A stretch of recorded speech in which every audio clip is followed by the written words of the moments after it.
Returning now to the intersections of a number of different things we've been talking about, specifically the post-World War II Nazi underground and overground, in fact, and not only Palestinian terrorism, but as we're going to see now, other elements of supposedly left European terrorism. Continuing now with Unhealed Wounds by Irna Paris. Following the Breguet cop affair, Jacques Verges became the lawyer for Mohand Hamami, that's Hamami, and Frédéric Auriac, Oriach, both members of the Paris-based multinational terror band called Direct Action, which was created in 1979. Hamami and Auriac were accused of breaking into an arsenal of arms that was under police surveillance. Auriac was also the editor of a glossy, anti-Zionist, anti-imperialist review called Subversion, a descendant of Verges' seminal publication, Révolution, which was described as, quote, a political and theoretical instrument at the disposition of militant revolutionaries, unquote. Furthermore, according to Italian magistrates interviewed by Le Figaro, Hamami was at the heart of a triple connection: Red Brigades, Direct Action, and the Lebanese armed revolutionary faction. A lot of interesting things in that particular passage, as short as it was. First of all, the fact that Direct Action, which is very much on the scene today, has been very active in recent months and years, and has been represented as a leftist terrorist organization, that they should have this sort of connections to Jacques Verges, an ambiguous individual, but a fellow who has documented connections to Nazi financier François Genoux. It's interesting that this Direct Action group should have that kind of a connection. Furthermore, the Direct Action would be linked with the Red Brigades is also intriguing. Of course, in our Radio Free America series about the shooting of the Pope, we took a look at how Licio Gelli of the P2 faction, the P2 Lodge in Italy, was credited with having a great deal to do with founding the Red Brigades. And of course, the Red Brigades have been instrumental in the so-called strategy of tension, which in turn has been it's been instrumental in driving the Italian public to the right. And of course, their terrorist strategy is very discrediting to the left in general. In fact, the Italian Communist Party has completely disowned the Red Brigades. Continuing now with the last section that we're going to be looking at this evening from Unhealed Wounds by Irna Paris, and again, further developments connecting the Palestinian terrorist movement with the elements, with surviving elements of the Third Reich, that is, surviving the end of the Second World War.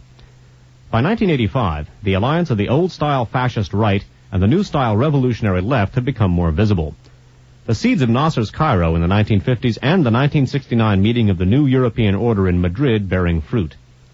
In 1985, one of the left-wing Armenian terrorists defended by Jacques Verges was found to be carrying a German passport that had been stolen by the neo-Nazi Hoffmann group and distributed in a PFLP training camp in Lebanon. And in April of 1985, an important double arrest in Paris netted Oddfried Hepp, H-E-P-P, the last member at large of the same Hoffmann organization in the company of a Tunisian member of the Palestine Liberation Front. Hepp was suspected of having planned and or participated in the anti-Semitic attack on Goldenberg's restaurant in Paris in 1982. Hepp, however, claimed to be a member in good standing of the Palestine Liberation Front, Abu Abbas branch with its base in Tunis. I'm going to read that last sentence again because it's very significant. This Oddfried Hepp, remember, is a member of the neo-Nazi Hoffmann Sport Group Hoffmann, a very powerful and well-connected Nazi group in Germany. Hepp, however, claimed to be a member in good standing of the Palestine Liberation Front, Abu Abbas branch, with its base in Tunis.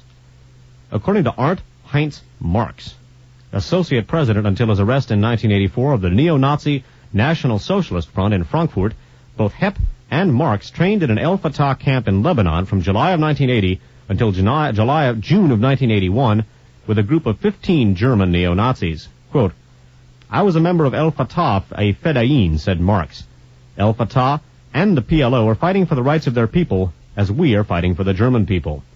The Palestinians and ourselves have the same enemy, international Zionism and the Jews. Marx added that the guerrillas training in Lebanon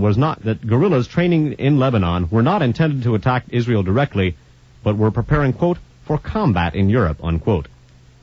As for François Genoux, his connections to both Nazism and the extreme left were evident and ongoing. In June of 1984, a Zurich newspaper pointedly reported that he had close ties with the Libyan embassy in Bern. Reading that last sentence again. In June of 1984, a Zurich newspaper pointedly reported that he had close ties with the Libyan embassy in Bern, and his own daughter Martine had been married to a revolutionary who was killed in an internecine battle in Lebanon in the early 1980s. A couple of comments about the last passage that we just read. One of the interesting things about the Nazi milieu that we've been discussing being connected with the Abu al-Abbas is that Abbas was connected, at least in the American press, and perhaps in reality, I can't say, but with the hijacking of the Achille Lauro in 1985. That was one of a series of terrorist acts that, completely dominated the American press in mid-1985, and which culminated in the hijacking of an airliner carrying the abduction, perhaps, hijacking, whatever you want to call it, of an airliner carrying some of the terrorists involved in this incident by aircraft from U.S. carriers with the Sixth Fleet. They were forced down in Italy.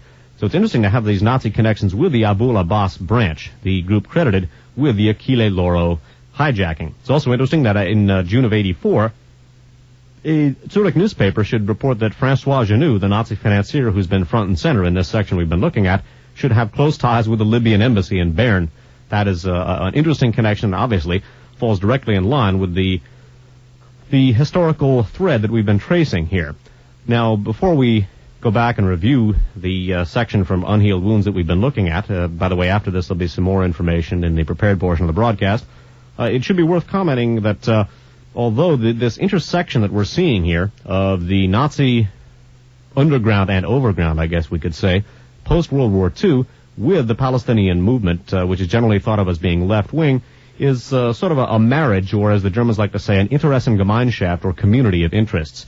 Although the alliances here appear to be very sound and are obviously totally consistent with the information we developed in Radio Free America number 22, it should be noted that the motivations for the various elements involved here are not necessarily the same.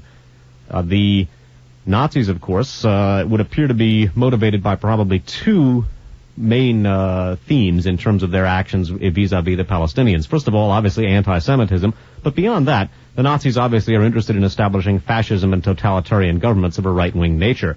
As we looked at in an article called Cherchez les provocateurs in the New York Times, in which the French discussed the tremendous utility of agents provocateurs for the right wing, the establishment of left-wing terrorism, which is in turn very beneficial to the right. We looked at a phrase which said that it's always a traditional French phrase, which said it's always good to a traditional French right-wing phrase, which said that basically it's always good to let a few shops burn.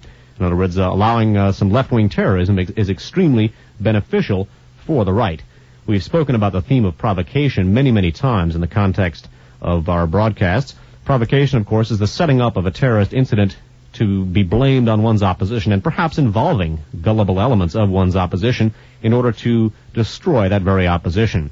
The Nazis, of course, and we've looked at the tremendous continuity between Nazi intelligence and U.S. intelligence, which obviously is something which is current even to this day, with connections like the Fritz Kramer connection that we looked at last week, and the Helena von Damme connection to Otto von Bolschwing and others that we've looked at. The Gehlen connection, as far back as it may reach, is still regrettably very current. Of course, provocation was one of the Nazis' main devices.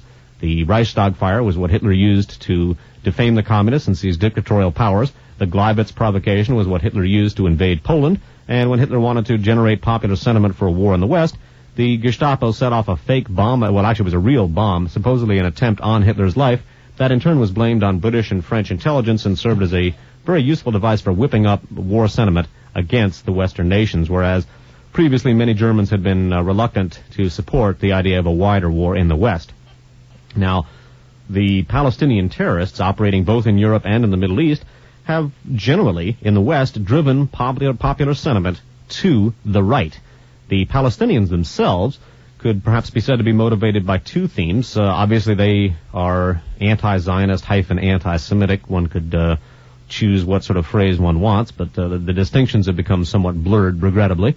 And also, of course, they are motivated by motivated by Palestinian nationalism. It's worth noting that the people involved at the operational level, at least from the Palestinian end, are not necessarily doctrinaire Nazis at all. They may very well be sincere in their beliefs of that their actions will further the cause of Palestinian nationalism. Of course, as we've seen all about us, the Arab terrorists have in fact served to not only discredit Palestinian nationalism, but to fuel anti-Arab sentiment in the West in general. And As with the Red Brigades, most of whose operational participants, I think we can assume, are sincere left-wing fanatics, they are actually damaging the cause they pretend to be supporting in some cases, or in many cases are actually supporting. So we actually have a marriage of interests here. Although the Nazis are working with this group, they are not necessarily motivated by all of the same things. By the same token, we've looked at the documented connections between Western intelligence and these same groups, not only between the BND, the Gehlen organization in its final incarnation as the West German Intelligence Service, but also through Ali Hassan Salameh and others, the CIA to the same groups, or I should say Western intelligence to the same groups. But just as it has around the world, Palestinian terrorism and terrorism in general has served to drive the American public opinion to the right. And in fact, obviously, particularly in the 1980s, we've taken a look at terrorism as sort of the war cry of the Reagan administration. We are being encouraged to give up our civil liberties at home in order to combat the terrorist menace. And by the same token, we're being encouraged to support military expansionism abroad, again, to combat the terrorist menace. So it's worth noting here that although we have many diverse elements involved in these operations, they are not necessarily all operating from the same perspective. The Nazis and CIA in particular, and of course they're very closely related, are perhaps very adept, or they're definitely very adept at using other groups whose interests might actually be at variance with their own in the ultimate analysis in order to further their own ends. I think it's a point that should be made here because although they're operating together, they're not necessarily operating for the same reasons. Before we take another short musical break, let's take just a minute here to sum up the information that we've been looking at this evening.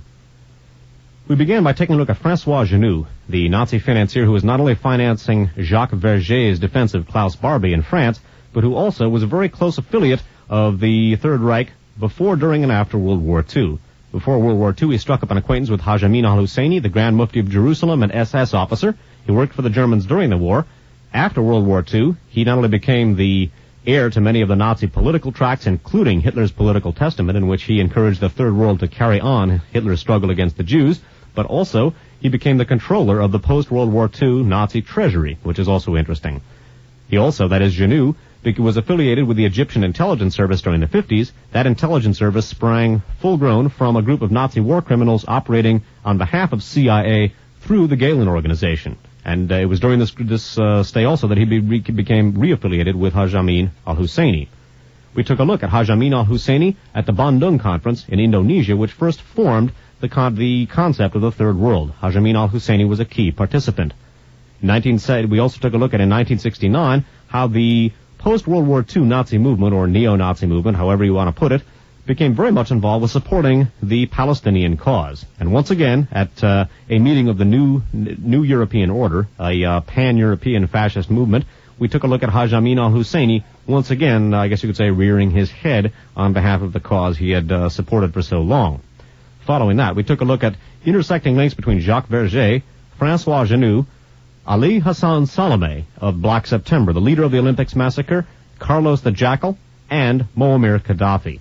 I think I'm not going to detail all of these connections, but there were the Verges, François Genoux, Salameh, Carlos, Gaddafi connections were detailed quite nicely in the section that we looked at from Unhealed Wounds. Following that, we took a look at some more connections between François Genoux, Jacques Verges, and the so-called friends of Carlos, apparently two European terrorists who were operating on behalf of Carlos the Jackal. And of course, Carlos the Jackal, along with Gaddafi, got aid directly from Frank Turple and Edwin Wilson, the U.S. intelligence agents who, whether or not they were still working for CIA or some other U.S. intelligence agency, such as, say, NSA, DIA, or Naval Intelligence or something else, they armed Gaddafi on behalf of the U.S. national security establishment. We also took a look at connections between the group Direct Action and the François Genoux, Jacques Verges milieu. Finally, we took a look at some connecting links between, among others, Abdul Abbas, the neo-Nazi group, and again, some of the same Palestinian terrorist groups that we've been looking at in connection with this milieu that we've been examining in this first portion of the broadcast. As I said, the information that we've been covering from Unhealed Wounds is going to go into the archives at DAVCOR as a supplement to Radio Free America number 22.